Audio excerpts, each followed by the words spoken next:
Ladies and gentlemen, boys and girls, children of all ages, welcome to Sox on Tap. Tony, my first reaction is just, fuck yes, let's go. Sox versus return. That's where it all starts. It all starts taking care of business in-house in the Central Division. That's right, I'm a meatball. You got to bring that top button swag, baby. It is always great to beat the Cubs. And I'm a homer, so I always say they're gonna. Dallas Keuchel Lansing got some beards that you should be afraid of. What everybody said when he gets out there, it's me versus the other guy, and I'm going to beat him. So I just love that mentality. It's cool and fucking tough. Steve, would you say that Tony is mad online? I would definitely say that. The White Sox winner.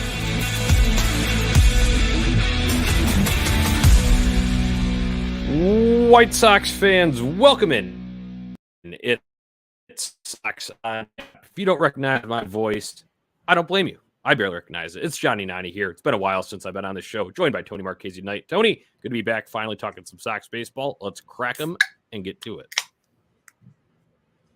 Cheers, Johnny. I cracked the beer a little bit before the intro of the show, but I've got the on-tap koozie here, and it's ready to go to Lot B with you. It's ready to go to Lot B with everybody.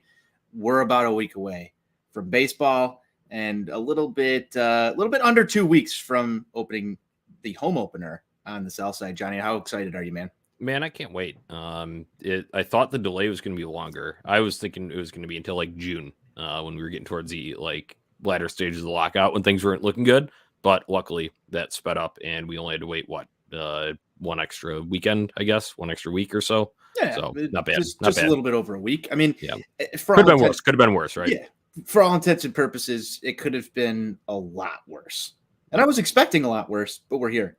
Right. Yeah. Well, never get up for the letdown. You always got to expect the worst, so then you're not disappointed, right? You know, that's negative 90's back on the mic. Yeah. We're tallying one. Okay. Tony, like I said, it's good to be back here. We got a lot of topics today. And one, just starting from a general aura that was permeating around our group chat, you, me, Sean, Steve, and Buzz today, talking about this. And we're going to dive right into it. And it's, why are we feeling uneasy about the White Sox right now? That kind of seemed to be the consensus a little bit. I know you said you're going to go in a little bit different direction with this, but I've got some thoughts for that. But I want to hear from you. But when I say that, you feeling uneasy about the White Sox, and why?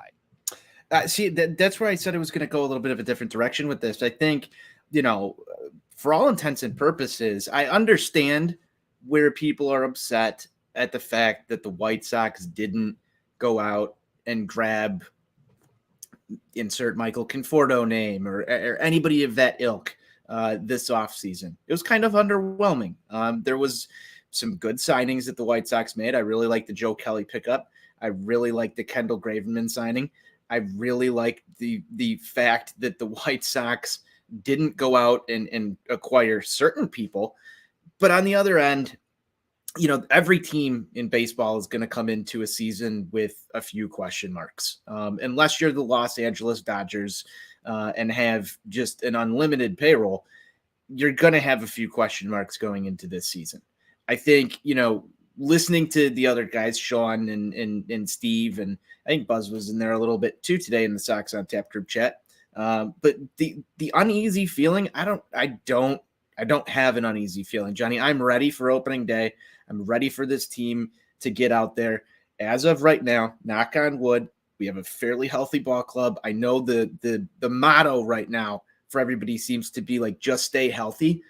Well, look at what this team did last year, Johnny, when they weren't healthy. And they maintained first place in this division. And if you want to say the division was lousy last year, fine. By all means, I'll accept that argument. But it takes a lot to win a division in Major League Baseball.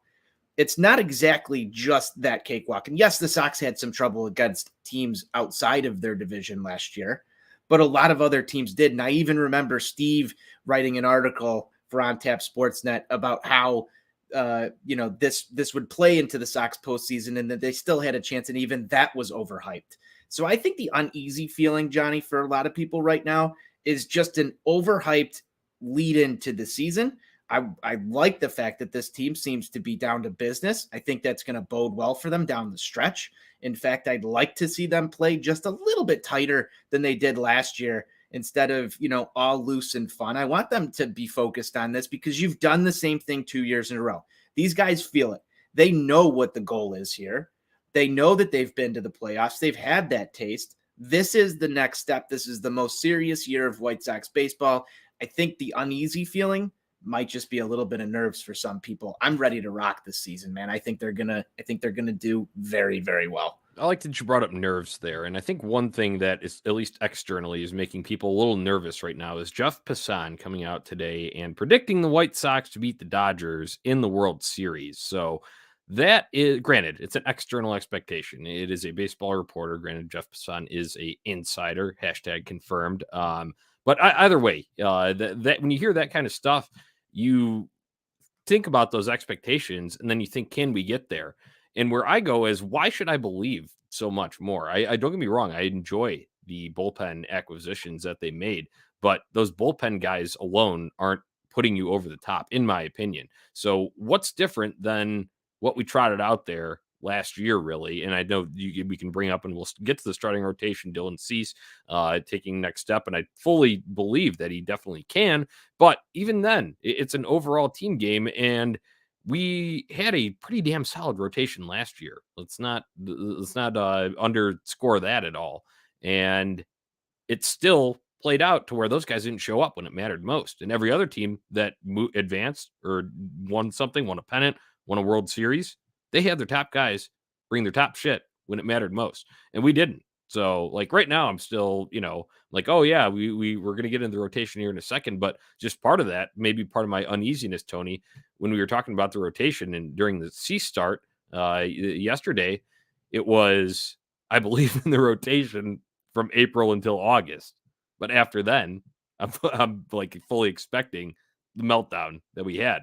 And granted, it wasn't complete total meltdown. Some guys had some phantom IL stints, but I'm talking playoffs when it mattered. You can't get too much out of Giolito. You can't get too much out of Lynn. Dylan Cease, obviously, not even making out of the first inning. Granted, that was a big, atmosphere. I understand that, and I expect more from him this year. But at the same time, a quick hook still applies in the playoffs. You get in any sort of trouble, and it's going to be the same story. Yeah, and I think where it comes down to for me, Johnny, is the fact that playoff baseball is just the highest stage in this game. You can say the comment about, April through August, and I believe you there, because there's really not a lot of pressure when it comes to those ball games, Johnny. I know that, we live and die with this team every single game, every single pitch. And there's a lot of other folks out there that do. Now, the fact of the matter is, we have seen this team go to the first round of the playoffs and not show up twice. Exactly. Well, they did. I will give him credit. In game one, that was Giolito. Give him of 2020. That was nuts and guts from Giolito. I know we usually use that for Lance Lynn, but I'll give him that one. But other than that, you're right. Go forward. So the fact of the matter is you've seen these guys perform. We know they can do it. We know they can show up. But when the pressure is all on, that's where they need to answer the bell. I'll tell you what's a little different in my mind this year about this team. Hopefully, because the just stay healthy thing does apply. You're going to want to get a full healthy year out of Yasmani Grandal, and you're going to want a full healthy year out of Eloy Jimenez. And you damn well know that if this team has Luis Robert fully healthy for a full year, that's going to be a little different for this team heading into a playoff series, because you want them to be hitting their stride there, not going through nagging injuries, not, any of that, major injury on the comeback road. I mean, Yaz kind of rushed himself back for that second half. I mean, the timetable's there. So you've got to wonder, exactly just how banged up this team was heading into that first round of the playoffs. Now, I'm not making excuses. You still need to show up regardless if you're injured or not. What did I say? They were available, maybe not fully healthy, but correct, mostly available. So that to me is a little different for this team this year, Johnny. And I hope that we can get through the year. I know there's going to be some injuries. You saw the reaction from the Andrew Vaughn diving catch the other day from this fan base. I think there's a lot of nerves, man, because we just haven't proven it with this group yet. And that's where it mostly stems from. But I just look at the lofty expectations, man. And that I don't know. like I said, this is why I'm feeling uneasy. So I wanted to flesh it out with you a little bit here. And there's other concerns that are definitely elsewhere. Obviously, when you're talking about, is Josh Harrison going to be anything worthwhile this year? Is, it's the right field situation going to be? Obviously, the big question that, and we'll get into that a little bit more. You'd brought up Andrew Vaughn's name. I want to save it because we're going to have a segment on Andrew Vaughn, his status, and spring training injuries coming up here. But what one here, when we're talking about, additions in the offseason, what they made, maybe something that's making people feel uneasy. It's like a comment from Jordan Miller here. He says, we have 50 million plus tied up into the pen, which is over double the league average. So, yes, I understand that's like allocation of funds sort of issue there. And you're thinking, okay, why didn't we bolster any other areas of need there? But I can also spin that in a comment to combat myself that I made earlier, Tony. And that's when these guys inevitably get pulled in the fucking second inning in the playoffs. Maybe that helps them in that regard. Yeah, and it's an interesting setup because I get the fact that we have 50 million plus tied up in the pen, but you also have to look at the last two playoff series and think, were the White Sox being reactionary to the fact that in both of those series against the A's and the Astros, where did this fall apart? It fell apart when the starting pitcher had an early hook. Nick Madrigal. Yeah, there was early hooks. There was Nick Madrigal. There was a lot of different things at play there. So if you could go out here, you bring up Nick Madrigal. Maybe that's the reason Nick Madrigal's gone.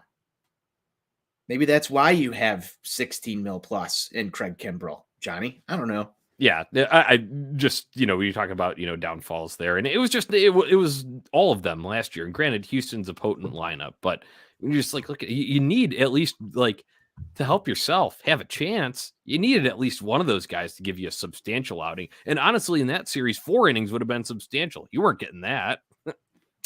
No, and you need your pitcher to go at least 4 or 5 innings, and then you look at this bullpen right here, and if your $50 million bullpen doesn't get the job done, well then you tear it down and start over at that point, because I don't know what else to tell you. These are 2 series that this team has been through. One of them was a 3-game series in 2020, Johnny. So we're talking about the very smallest sample size that you can have, but it holds the most importance. It holds the most importance because it's win or go home. And so there is a lot of nerves. This season is going to feel different as a White Sox fan, Johnny, knowing that this team has been to the playoffs for the last 2 years. The expectations are for this team to win. It's hard. Only one team's going to come out on top. Not making any excuses, but here it is. This is the house is built. It's time to have the housewarming party. Right. And is everything ready to fucking go?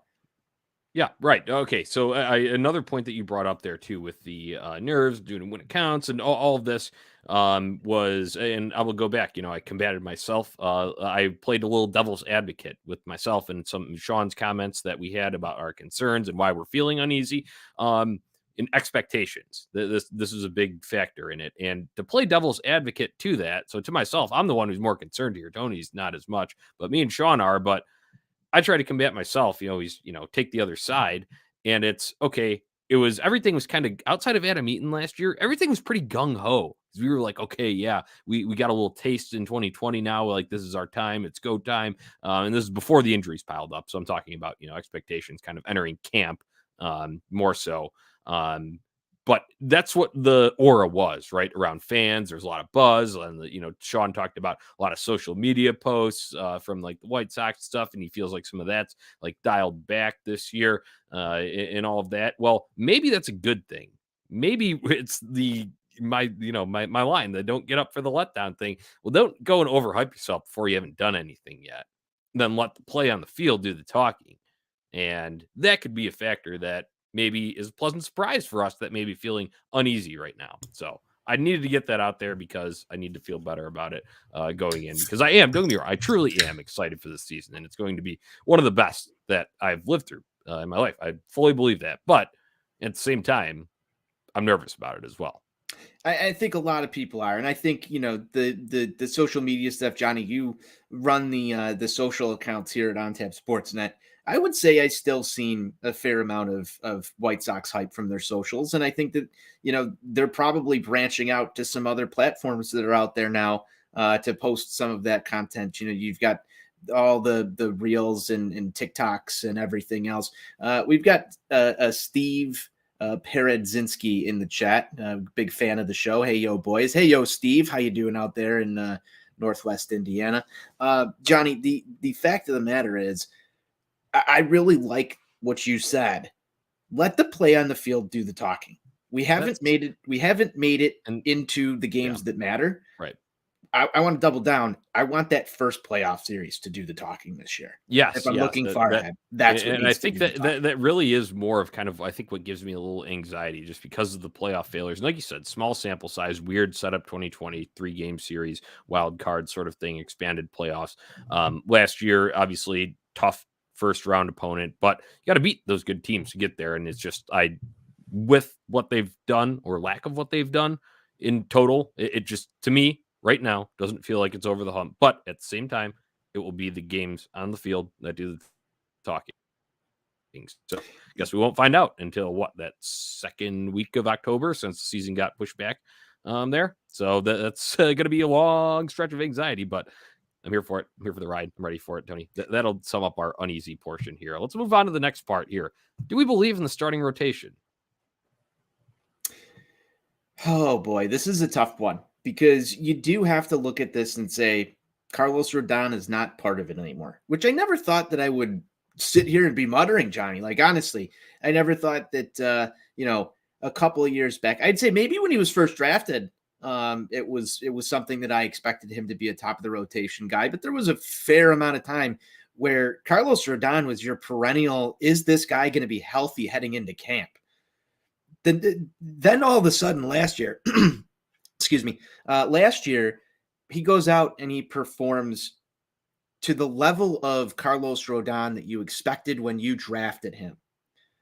And on that 1-year deal, he went out and he earned himself a nice payday. And Jonnie, the Sox rotation is going to miss Carlos Rodon. I am not going to sit here and say that we will not miss a pitcher's performance of last year that Carlos Rodon gave us. I think we absolutely will. And most teams in the league are always looking for a guy that can come and do that for the top end of their rotation. The big questions for me in this year's specific starting rotation are two things. One, what version of Lance Lynn do you get? And can he do exactly what he did for you last year and still continue to be that guy, that driving force for the rotation? And two, is Dylan Cease going to take that next step and hit that next gear to be that guy who does what Carlos Rodon did for you last year? Sean likes to call him the X Factor. I'm fully on board with that too. I mean, that's a huge, you talked about the loss of Carlos Rodon, so I don't need to rehash that there, but you can help make up for that because yes, you are getting Michael Kopech in the rotation. So it's another name to dive into, but I look at it as just from a straight, 1 through 5 evaluation here. That's replacing a guy who was going to be on an inning, who was on an inning limit, with a guy who is once again going to be on an innings limit here, because we know that's going to be the case with Michael Kopech. So a lot will depend on him, but Dylan Cease, I think there is your X factor. And I think Sean's spot on with that. I don't think it's a novel take by any means, but it's a very impactful one because it's, it's not unique. I think everybody knows that, and everyone knows the stuff is there. And we've said that for so long, but it's how long did Dylan Cease get in his own way? And then now we saw the other day, can he pitch over fielders' mistakes? I mean, hell, your best defensive outfielder, Luis Robert, just dropped a routine pop-up, but luckily Dylan Cease is able to work through it, so that's a good sign. Granted, spring training game here, but still, that kind of stuff is really what's going to make or break at the end of the day, I legitimately believe. And to answer your question about Lance Lynn, I think we can kind of expect about the same. I think Giolito could go into overdrive mode, but even if you just get what you got last year, you're still pretty solid there at the top with 1-2. And this one might be a novel take. I think Dallas Keuchel is going to bounce back a little bit here. That was some sort of funk that he was in.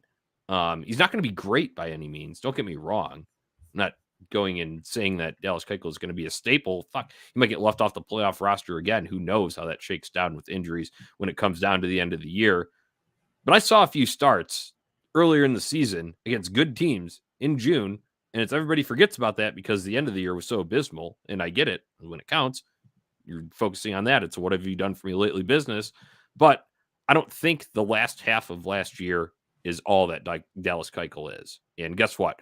Even if you want to get rid of him, we're stuck with the contract. So he's going to have to really play himself out of that to get DFA'd.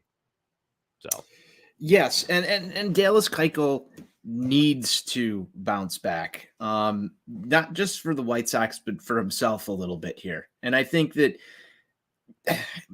he's got to be the one guy on the roster right now that draws the most critical eye, Johnny, wouldn't you say?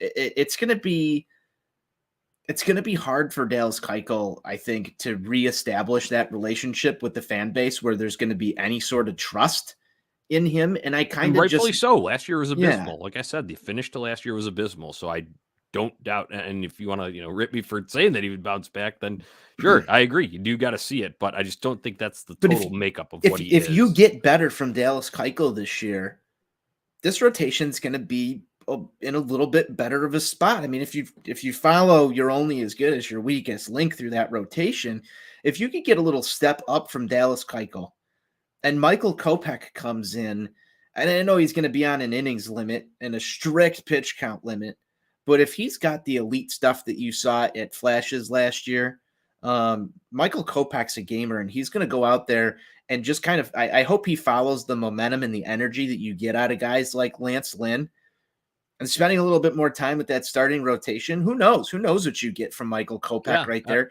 He might step in and be close to Dylan Cease level of last year. And this may look better than last year. We don't know. We're not in May yet. So right. Yeah. There's room to be optimistic. There's questions here. Now I'll just interject a little bit. It's paraphrasing, but I saw a quote about Kopech preferring the, starting rotation role over a bullpen role, being able to flesh out his stuff better. And he's more, it's a more complete look of what, he can bring to the table as far as pitch arsenal. And another comment from Jordan Miller here. Hope Kopech has his third pitch back. His changeup is nasty. He will need that if he's going to be a starting pitcher. Guys are going to be seeing more, not just throwing 1, 2, every maybe 2, 3 occasions. He threw 3 innings more that weren't starts. I mean, coming out of the bullpen last year. So yeah, a lot of question marks here. So it's, do we believe in the rotation? For viewers, listeners that did not tune in for the first part when we were talking about why we're feeling uneasy, I'd said I believe in it from April till August. And I'm going to kind of still stand pat there because injuries can always happen. They're going to happen. Guess what? People in the starting rotation are going to get injured. And another thing, too, I just want to bring up why do I not believe here? The White Sox were fully healthy in the starting rotation through the All-Star break last year. People forget that, Tony. That is fully healthy. The only IL stint to any starter in the first half of the season was a Dylan Cease false positive COVID test, and he still made his next scheduled start. So are you going to get that same health again? I don't know if we're going to be that lucky. I don't know if we're going to be that lucky in the starting rotation. And you got to wonder, like, who's that next man up? Is it Reynaldo Lopez? Like, who's going to jump in here and be that guy? Because you're going to need someone along the way to come win you a couple of ball games. And dude, you bring up a good point there. I just need to interject real quick because understandably so, you look at the new names coming in, Vince Velasquez, you're like, that doesn't wow anybody. But kind of forgot about Reynaldo Lopez until you brought him up there. And it's like, that's not a bad option to step in, especially based on what he was able to do last year. So I like that, Tony. That gives me a little more confidence, actually. Didn't think I'd be saying that after like the 2019 kind of shit that went down, but I still remember a few Reynaldo Lopez starts where you just thought to yourself, man, if this guy could do this just a little more often, he could be dangerous. And I think, it's the second time through the order thing for Reynaldo Lopez, but he's got that ability to come in there and kind of string together a few starts for you.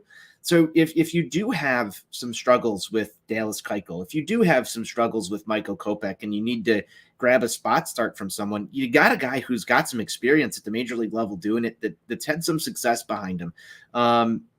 I think he's going to play a more integral role in this starting rotation this year just for some odd feeling. Well, he's going to have to step in for guys when they, Kopech's going to be on the innings limit. So maybe you're skipping a start every once in a while with him. And then obviously injuries too, always a factor. So yeah, Be interesting to see, but I guess the consensus here, I don't know, we can't answer it yet. A lot of question marks, but it's, do we believe in the rotation? Starting rotation was the kind of question here. We'll piggyback that into tonight's game. They're about to get going out in Goodyear, Arizona, against the Cincinnati Reds. Kopech making his first start of the spring, going 2 tonight. I know it doesn't inspire a lot of confidence, only going 2 here, but again, got to remember where this guy is with his arm here. Yeah, and Johnny, I think if I'm going to answer the question, I would say yes. I believe in this rotation this year. I think, looking from an outside perspective, if you take yourself away from the closeness of the White Sox and you go look at some of the other starting rotations across the league, I would say that the White Sox are fairly in a decent spot amongst everyone else. They're going to make the top graphic of Fox Sports' rankings, right? Yeah. Yeah. So I think overall, yeah, I believe in this rotation going into this year. Do I want to see them, every time through the rotation throw 8 innings of 4-hit baseball or under? Yes. Is that realistic? Probably not. But I believe in this rotation, and it's going to have its hot stretches. That's going to carry some win streaks through the year, Johnny. And I think that's ultimately what you want out of your starting rotation. I'll finish with this. Dylan Cease looking stable early will give me a lot more confidence towards that. So I'll finish with that. And then also fact check on myself. Thank you, Jordan Miller. You're chiming in here, being a gem tonight. He says Lynn had a stint for the All-Star break last year too. Slipped my mind, but I know Cease had the little COVID thing that I mentioned. Lynn, if he did, I believe he only missed 1 start. So was not lengthy at least. But either way, pretty healthy. And then obviously you saw a bunch of VIL stints afterwards. Granted, some of that was to get guys rest in Rodon and all that. But then other was Giolito hamstring. Lynn had a lower body thing as well. But either way, they came in the second half. So point still stands, though. You had pretty damn good health starting rotation wise. A lot of other teams lost top guys early on in the season. So let's move on to the next point. Thanks again, Jordan Miller, for the fact check there. Let's move on to the next point here. It's Andrew Vaughn and the potential for spring training injuries in general. Let's talk Andrew Vaughn real quick here, Tony. That diving play Sunday afternoon, hip pointer injury, kind of like a bad bruised hip there. It was 1 to 2 weeks. They expected possible return to game action. TLR does not have him penciled in through any of his lineups through Saturday. So obviously that's not, that will be just under a week away from the injury there from when he sustained it. I just got to get this out there. You put any professional athlete in any game situation, exhibition, regular season, playoffs, whatever, and a play's in front of them, they're going to try and make it. I'm sorry. It's going to happen. I know everybody calls for it. Don't dive. Nobody slide. No, I don't want injuries in spring training either. Don't get me wrong. I'm not dismissing that. The guy is going to try to make a play. So I just need to lead off with that and get that out there. Your thoughts here on the Andrew Vaughn situation to start. So I agree with you right off the bat here. We had some discussion about this amongst the Sox on Tap group. I forget who said, I think it was Sean, if I'm playing a game of softball with my family, I'm diving, I'm sliding, I'm doing, all that. It's the same thing, if I'm playing wiffle ball in the backyard, like I'm going for everything. I mean, those guys have to have that mentality times 10,000. So I don't understand the don't dive, don't slide, don't do that. You're still playing the game of baseball. You're still playing the game of baseball at one of the highest competitive levels, even in MLB spring training. You're going to make the same play in the game. And the idea behind this is to get yourself ready for the regular season. So I don't know. I think this one's on Roger Bossard. Make the grass softer so he doesn't injure his hip when he falls down. It's spring training for Roger too. Yeah, He's there you go. Getting ready. So he's probably out there working in right field right now. We'll tough in the middle of the desert, Tony. Yeah, he's getting some foam underneath the right field grass because we're gonna have guys diving all the fuck over the place out there, and it's gonna be like a little trampoline. Just that's pop right up. Yeah, just pop right back up, and we're ready to go. I mean, you saw Andrew Vaughn get up and kind of shake that one off a little bit. I think the cart was a little precautionary. To be honest, it was, but it does scare you a little bit. Like as a White Sox fan, there's a little bit of White Sox injury PTSD from last year that's that a I White think Sox. everybody has, though. That's a White Sox. It we- expands to many breaches of the game. Yes, Yeah. we all feel it. Nobody wants to see these guys get hurt, even to a certain extent. Like when Eloy went back on a ball yesterday at the wall, it's like, oh my God, don't do that, and you tense up a little bit when Yeah. you're watching this shit happen. But at the same time, you're doing the same thing in a regular season game as you are in a spring training game when you're watching these guys go make a play that could potentially lead to injury. I mean, what's the famous line? I mean, we almost had a lawsuit, or we did have a lawsuit at one point over an injury in a White Sox game. Dustin Fowler would have sued. Yeah. So there you go. I mean, Yeah, it happens. Talking position wise here, because this is the point too. Then I get the frustration here, and this kind of, I guess, you see the play with Andrew Vaughn, and then it just leads you back to Rick Hahn. It leads you right back to putting Rick Hahn's name in your mouth and saying, okay, why didn't you sign this? Why are we playing these guys out of position here? And then this will lead into a Tony La Russa comment too, because about the comments about the fans, but we'll get into that a little bit later here. But with this playing right field here, they obviously did not go out and acquire a true right fielder, so to say. But Michael Conforto has his own issues now, just recently brought up by his agent, confirmed to, I forget, it was John Heyman, whoever was the reporter that texted him and asked, and he claimed that it was a injury early in January when he was, fielding something, diving for a foul ball.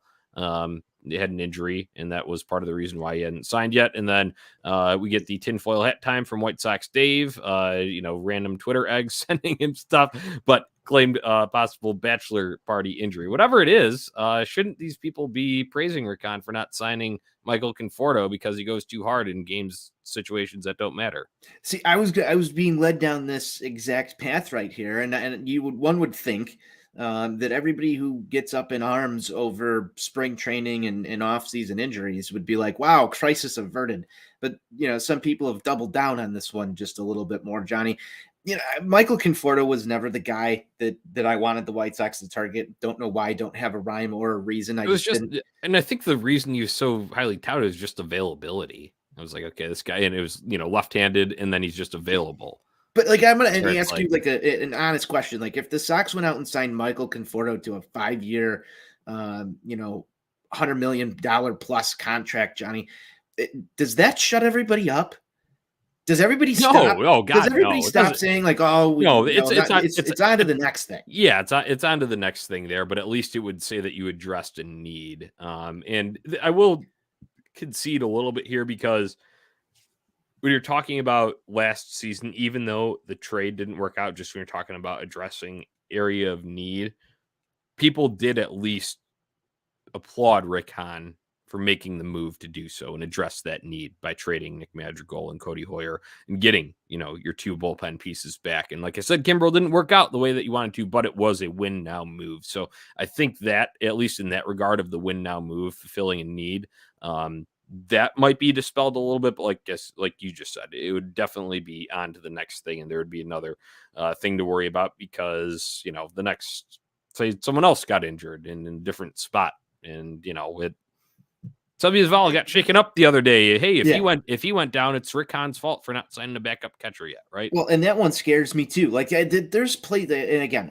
I said this earlier, every team's going to have question marks going into the year. The thing for me, you look at this payroll that the White Sox are rolling in here, and sure, you could say, Jerry can spend more. Everybody could say that. I could say it myself, and to a certain extent, as a fan, I feel it. I feel it the same way everybody else does. You want your team to be the Los Angeles Dodgers or the New York Yankees and carry this. There's been a stigma around the White Sox for a long time that Jerry is cheap, and there's been reason to back that up. There's plenty of examples, and there's been radio slip-ups, the finishing in second place comment. There's enough ammo there to make any fan base upset.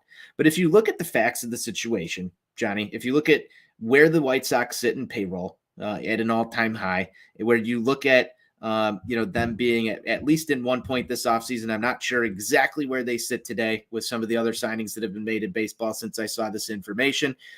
They were one of the top teams, top 5 in payroll at some point.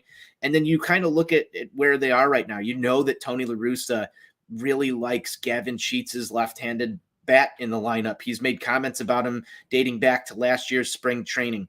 Adam Engel is still on this roster, and in his time that he has played, I know there's some health concerns there in his time that he's played. Yeah, man, imagine if he could stay healthy. He has been very good at the plate, and the glove, we all know what kind of glove he has. Yes, you want him to be your off the bench guy. You did bring in Harrison, and La Russa does love Lurie Garcia just as much as we love Lurie Garcia on this show. We appreciate Lurie Garcia here. This is the no Lurie slander zone. So you've got to figure out how to make all this work. And I think one thing that they wanted to do over the offseason was unload that Kimbrel contract. That didn't get done. Obviously, there was a limited time to talk and get things done with the impending lockout. You had no idea what the CBA was going to look like when you came out of that thing. So there's plenty of factors that go into this, but when you look at it, the White Sox are there in terms of money spent. Now, you can argue all day as to whether or not the money was spent wisely, what the roster construction looks like right now.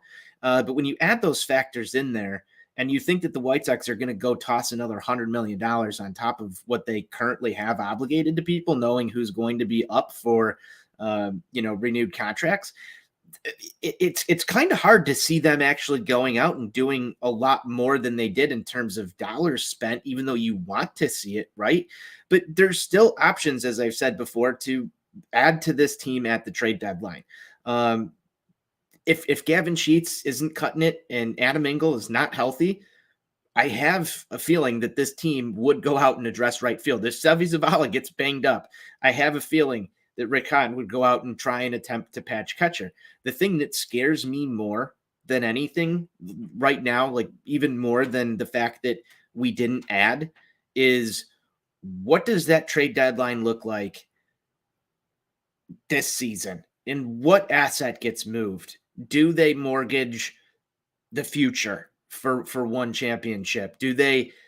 What do they do? Because you saw it you saw the go win now move last season, and it kind of bit a little bit because I think it kind of screwed with their offseason. You've seen Rick Hahn go for it before, and it really bit him. So where is that level? Because I think at this point, if they didn't address things over the offseason, there's still a chance to do so before the playoffs commence. So what does that trade deadline look like? That's going to be a scary and pivotal time, not only for this season, but I think in seasons to come. I concur, and I'll start with the, talk about the uncertainty regarding lockout and interesting setup upon coming back in time before going to camp. And I wish we were the Dodgers. We could just spend exponentially, and then we wouldn't be having these conversations. But other than that, I say fucking double down. Let's go. It's time. Win now. You double down, and you do it again. And if it backfires, you try it again. Mm-hmm. You have to. You have to. What? You just got projected to. Granted, it's just one guy, but you just got projected to win the World Series. Hell, you're up there in odds. It's time. It's now. We know it. They should know it. Rick Hahn seems like he knew it last year when he pulled off that trade. So yeah, it's going to be scary, and you might fuck it up, but you double down again, because if it strikes, it could result in the ultimate goal. So you don't play it safe. You don't play it conservative. You double down when it comes to that time at the trade deadline, Tony. I'll tell you that right now. And I agree with you. The thing that I am scared about is just one of those moves that comes back and bites you more than anything else. But that's the game you play. You're scared to win a World Series? That's the game you play. No, I'm not scared to win a World Series. I mean, you got to make it. You got to make it. So it's like you have to make it. Yeah. It's, do you trust the guy who's going to make that decision? Well, it's like, hey, Kimbrel could have worked out great last year, and Rick Hahn's a genius. I agree. The track record's not great, but at the same time, that was probably the best option that you could have done there. When you're talking about Kimbrel was lights out before he came to the South Side. He was lights out, unbelievable. So, And just the way you said Dallas Keuchel is going to come back, I hope as a White that's Sox another. fan, I don't think I that's. hope I don't that think, Craig Kimbrell becomes just I don't a- think he's. Sorry, I don't think he's a- first half Cubs last year, but he's better than what he was second half White Sox. that's fine. I hope he's a driving factor in this White Sox season. I think it'd be fun to watch him kind of reclaim his status here, especially with all the outcry of people who wanted him moved. I think it's the perfect storyline type thing to follow as we look into this White Sox season. Will it be cinematic? It has to be fucking cinematic. This is a movie, isn't it? Yeah. Our life is a movie. All right. Good talk there. That's guess what? Circling back to what kind of we opened this up with here. Spring training guys, when they're in the game, they're going to go for the play. They're going to try and make the play. So I agree. If you never like to see any injuries or whatever, but I'm also not going to like Eloy Jimenez sliding to catch a ball in left field, in that game against the Rangers. I don't love it, but what are you going to do? What are you going to tell the guy to just not do it, not play your position? And I know he's been injury prone. Do you have the same reaction if somebody pulls up on a ball, even in a spring training game, where you're like, he could have fucking got that? I mean, you think that, and it's like, and overall, it doesn't. I agree, it doesn't matter because excuse me, it may matter if we got to set the tone, but I understand the balance in the thoughts, but you got to put yourself in the game action. And like Sean Roberts, I love his comment. If it's a family softball game, I'm laying out for it and I'm getting it. So put that in a professional athlete standpoint. That's what you do for a living. They're going to go for it. So I can at least understand that, accept it. And, we've seen injuries happen because of that and it sucks. But at the same time, that's the essence of sport, Tony. Absolutely is. What else we got here today, Johnny? All right, next thing we got is TLR comments on Sox fans in the right field situation. We kind of addressed the nitty gritty on the right field topic, but let's talk with Tony saying that White Sox fans who don't think or were clamoring for people or clamoring for the front office to go out, acquire another guy, and don't believe in the guys that we have in camp. They're not really White Sox fans. So I'll just start off, and that was a fucking terrible choice of words. So, me, big words guy, pick your words better, Tony. But at the same time, he was, doing some walking back today and talking about it's more about believing in the people there. So it's just another conundrum. But guess what? This is one thing that's going to fucking blow over. And sure, people will call up the comment and people are still going to say Hall of Fame baseball person every once in a while. But guess what? That cooled off too for a time period after, when it got into the, early months of the season, they're starting to win games and stuff like that. So it's going to blow over, but I will start off just terrible fucking choice of wording. And then walking it back today, though, I can accept it. That's the other thing. And some people are just so steadfast in that, well, he said one thing. So that's all there is. And it's, what are you going to do? Tell the people that are vying for that spot there that there's an injury now, so I might have a chance to step up. You're going to tell them, no, yeah, we need someone else. Rick hasn't done his job and he hasn't fulfilled it, and we need this guy here. What's the manager supposed to say there? Like I said, terrible choice of wording initially, but I'm also not going to shit on him for trying to walk it back today because I do understand the message that he was driving at. Once again, poor initial delivery. I think that if I look at this, Tony La Russa, when these comments went down, there's only one guy that can steal the news cycle of Will Smith slapping Chris Rock, and that's Tony La Russa just absolutely incinerating White Sox Twitter. And, I think that to that effect, Tony was trying to deliver that kind of same thing. And it really worked. You saw people Trolley La Russa. Hashtag Mad Online. I right after that, I went to the Mad Online meter and that thing got close to breaking. The Mad Online that I saw There's some justification to it, but yeah, I can see where I can see where the justification is. But at the same point in time, I've got to say, we heard from Jake Berger this offseason that La Russa does see some of this stuff that goes on Twitter, and he sees the memes and he sees all this other stuff. I'm sure that he knows that he's not well liked by certain sections of people, and to an extent, I think he's got the freedom of speech to tell anybody that he wants to kind of fuck off if they're delivering the same message. Jordan Miller, Tony has a tendency to say questionable things. At the end of the day, he's not ruining the clubhouse, and the players like him and play hard for him. I think that's what makes all of this just fine. I mean, he seems well respected by the guys. He seems like he is doing his thing. And to an extent, you saw Ozzie Guillen, somebody who was like very well received. Yeah, imagine if Twitter was around in 05. Yeah.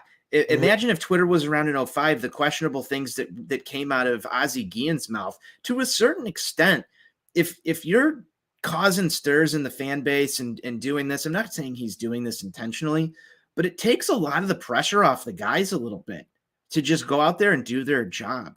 So, one of the things that a manager is responsible for is protecting his people. And Tony does that very well. He protects his guys. And when you take the comments into consideration, and even what he walked back with today, it was done in a way to protect his guys who he believes in, who he needs, who are here right now. He doesn't have a free agent acquisition. He doesn't have a trade acquisition. Michael Conforto isn't in the Sox clubhouse. Gavin Sheets and Andrew Vaughn. So Tony La Russa has no responsibility to protect anybody who's not in this house right now. He even did some protecting for Rick Hahn today too. Yeah, I mean, and that's the kind of guy you would want to be at the helm. That's my opinion. Somebody who's going to protect your guys. He doesn't have to, like I said, protect people who aren't here. And it might have been a poor choice of words, but at the end of the day, I think that's where the intention was. Yeah, and that's where I can always come back to it. It's like I said, I go and I can look at both sides of it and just say, yeah, you get that quote out there, and there's plenty of, I'm sure you could try to add context to it and whatever. Either way, the quote itself doesn't look good. It doesn't look good. It gets run in papers. It gets run in headlines. It happens. It's going to go. It's going to go viral. It's going to go, all over the city. Maybe Tony was just trying to go viral. Yeah, that's just trying to go viral. But, when it comes back to it, I just go back to what the players say about him, and going from last year, making up with Yerman Mercedes because there was the media and fans tried to drive a wedge between the clubhouse and the manager because of the Yerman Mercedes situation. And then we get Yerman Mercedes coming back, afterwards saying, I love the guy. And, then you get there was the Tim Anderson question too, of how the gelling with the modern style of play, the flair that guys play with, and how that would go with an old school manager. And you then hear Tim Anderson say that who else would you want to play for but a Hall of Famer, a guy who's been there, done it, and talking about the respect that they have for him, and saying called him a best friend. What was that, early in camp, right? When they started reporting and talking about that stuff. So I go back there, and we ain't in the clubhouse. So I wish I was a damn fly on the wall. We need to invest in that technology so I can be, but yeah, I just go back to that, and their opinion holds more weight than anybody on twitter.com or anything that you read in the newspaper or whatever. So I always go back to that. And once again, I'll conclude it with poor choice of words initially. Did do some defending, though, for his guys, for Rick Hahn, for the front office. And it's going to be something that blows over because guess what? Real games are starting in a week, exactly a week from now. We'll have our first White Sox result of 2022 in a week right now, Tony. Can't wait, Johnny. Absolutely can't wait. Can't wait. Give it the gift. Can't wait. All right. Next thing. I think we undersold spring training too much early in this episode, Tony, because we got to set the tone. Can you tell us why we need to set the tone? We have to set the tone because setting the tone early, Johnny, matters. Setting the tone from the start of anything that you're doing is one of the most important things. And, our guy, NWI Steve, good friend of the show, contributor on the show, writer for OnTapSportsNet.com, has consistently also preached the message of setting the tone, Johnny. And we want people to know that you need to set the tone. So what did we do? Hey, it's March habits yield October results. Practice the way you play. Right. Proper prior planning prevents piss poor performance. All of the above. What does that result in, Tony? Setting the tone. OnTapSports.BigCartel.com. Set the tone t-shirts. You can go and get them there. We've got them in the script font that was used on the City Connect jerseys from last year, and they're awesome. It's gray on a nice black t-shirt, set the tone. The official spring training shirt of Sox on Tap. But it's great because that thing can be worn perfectly under a jersey throughout the season too, because guess what? You got a big series coming up. The Toronto Blue Jays are coming into town, and it's going to be big matchups left and right. Guess set the tone early, right? You got to win that Thursday night game of the 4-game series. You set the tone for the weekend. So set the tone on tapsports.bigcartel.com. Set the tone t-shirts available there. Yes, go get your Set the Tone t-shirts. Jonnie, I will frequent the ballpark in a Set the Tone t-shirt this season. I think that the design is good. I will say the artist did a pretty decent job. I'm going to give myself a little pat on the back for that one. But you did a good job on that, Tony. It looks nice. The shirt, like you said, will fit very nicely underneath a jersey, kind of the style that you wear. And I've seen a lot of people out in the ballpark like that. Yep. Fits the size. I wear a large. I got a large. Fits fine. So order your size. Doesn't shrink too much.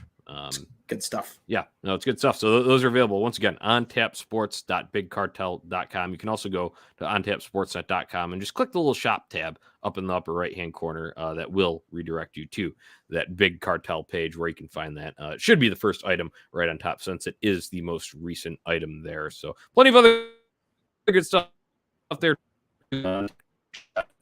Flips, cool, tough, might still be up there. We've got on tap flags, we've got the regular on tap black logo, so plenty of good stuff there, and we'll announce more on our Twitter as they become available. So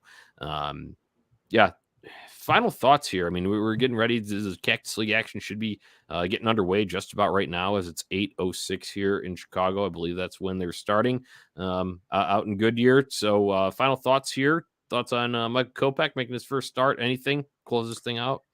Just once again that I wish that we would be able to watch this baseball game. You can listen if you go to MLB here on MLB TV. It's also free during spring training, but you can go listen to the Reds broadcast. No Sox broadcast, but listen to a Reds broadcast. No MLB TV, but is what it is. Yeah, I was going to say, but it's available on radio. Jonnie had more of the information there than I did, so thank you for taking that for me. Final thoughts, Jonnie. We're a week away. I can't wait to get to some post-game shows with you, the rest of the crew. We've got a very stacked lineup over here. I'm looking forward to a great season of White Sox baseball. I'm looking forward to setting the tone early in April. And I'm thinking that we'll get maybe one more of these shows in here. Maybe we'll get a little bit of a round table season prediction type episode before the season gets underway. But Jonnie, I'm excited. It's the best time of year. And it's almost my Christmas opening day, and I'm just counting down the days. Yeah, just talking about opening day there, Tony. It really does feel like Christmas morning. I just can't wait to get back to that because I was so worried that it would, be a later start just due to lockout persisting. But luckily that, like I said, it was probably only a week and a few days delay when you're talking in total of us getting back to the ballpark. Probably just under 2 weeks when you're talking about that with where the series got rescheduled there. So I can't wait for opening day. It's always Christmas morning is a great way to describe it, but it feels like a fresh start. Because it is. I mean, it is a fresh start in and of itself. Granted, the White Sox will have 3 games under their belt, so we may be pissed if the series in Detroit doesn't go how we want it. But I'll guess leave with a ideal start. And I talked to one of our guys, Andrew Kinsler, about this. And an ideal start for me, Tony, would be 2 of 3 in Detroit, sweep the Mariners at home, start with a bang on the south side, and then you take 2 of 3 in that series against the Rays. That would be, you could start the season like that. I think you set the tone really well. I do as well, Jonnie. And I think, sweeping the Tigers to start the season is going to be what you're aiming for. I know you're saying 2 of 3. I want to see that. I want to see the Tigers get swept. And one thing that I think it's going to be a little hard to sweep the Tigers. Would you rather have them sweep the Tigers and then take 2 or 3 from the Mariners, or take 2 or 3 from the Tigers and then sweep the Mariners? You already know how this is going to go down. Because it'll be at home. Just because it will. They're going to sweep the Tigers and then they'll do like 1 of 3 from the Mariners. Dropping your first 2 at home. You're getting negative on me now. I'm getting negative. There's my negative shot in here for the day. Yeah. No, I would actually like to see them win those division games. Right, I do too. But off the bat. But I do think that your prediction is where it has more of a chance of happening. Right, and I also I don't like Detroit, but I do respect the pitching that they have built up. Can I say that? You Is that can, not- you can, but you 'Cause got to they have. remember They also built have it. Javier Baez over there, and I just Yeah, I can't wait to hate on this team. I would love to get some brooms out on him, but it's a tough go. It's a tough go when you go in. So those guys gave us trouble too at certain points last year when you're talking about Tigers pitching. So that's just where I see an ideal start in my mind. So let's see how it plays out. But other So than that brings out an important question though, Johnny. Who's going to be starting that opening day at home? yeah, Is that going to be Michael Kopech? I mean, that's a good question. Very well could be, because you're thinking Giolito, Lynn get 1 and 2. Don't know what order yet, but that's pretty set in stone, at least I think, when you're talking about pedigree. And then Dylan Cease, you'd think that he's earned 3, so it could be Michael Kopech. I think that's very reasonable. Will it be Dallas Keuchel? Dude, I mean, it could be. Honestly, it very well could be, depending on what Tony wants to do with that rotation, how they're lining it up. But that'll be an interesting home opener. Watch a monkey wrench get thrown in there, and it's Reynaldo Lopez. Ooh, don't say that. Don't say that. I'm just Give throwing me some shit at. I'm just throwing some shit at you because it's. I'm just throwing some shit at you because Kopech's probably just starting one of his 2 innings that he's throwing tonight, and is he good to go come April 10th with that? He was delayed. Now. Yes, he was delayed due to an illness. So it's not that far fetched. But I got one more thing that just came up. It was right before we had jumped on the show. That is Tim Anderson. I love this guy saying, "I don't care about Detroit fans," and that was talking about his 2-game suspension that he has, so he's going to miss the first 2 up in Detroit. And he had talked about they asked him about it, and he just kind of shook it off and said, "There's nothing I can do about it. It is what it is. It's cool," is what he said. And then they had said, "Oh, you were aiming to get ready, go and be there ready for opening day beyond Diamond." And they said, "Did this take away from you at all?" And he said, "Oh no." He said, "I don't care about Detroit." He said, "I don't care about Detroit fans. I'm gonna be there for opening day in Chicago." So that's what he was looking forward to. That's what he's doing. But great backhanded jab at Detroit, because Tony, Detroit sucks. Detroit does suck. And Johnny, it's not just a chant at the UC. It's a chant everywhere. Yeah, Detroit sucks. At least I love the comment myself, man. It was that's setting the tone a little bit, isn't it? That is setting the tone, yeah, because these guys are going to be, probably a year away, but pretty much neck and neck here when you're talking about a competitor in the division here. And on that Detroit sucks things, there were Detroit sucks chants started on the ramps coming down from the 500 level last year from an early season game. I do remember that, and that was at the rate, not just at the United Center where it's commonplace. So I enjoyed that. Let's keep them going. I think I'm now that Timmy said that, when he gets announced on opening day, I'm gonna have to let one out. Yeah, absolutely. Yeah. So all right, that'll do it for this episode. Yeah, does it for this episode of Sox on Tap. Hope you enjoyed. Thanks everyone for commenting, listening here. Make sure you go and subscribe to On Tap Sportsnet on YouTube so you can join the conversation as we are having these live shows. As you can tell from this, we pull up some of these during it. Some of you guys correct us. Thank you, Jordan Miller, for doing that earlier when I was talking about IL stints to the pitchers. Other than that, go subscribe, rate, and review on Apple Podcasts or wherever you listen to your podcasts at Sox on Tap. And you can follow us on social media at Sox on Tap and at On Tap Sportsnet. So, Tony, until next time, about a week away from the real deal, White Sox forever. White Sox forever.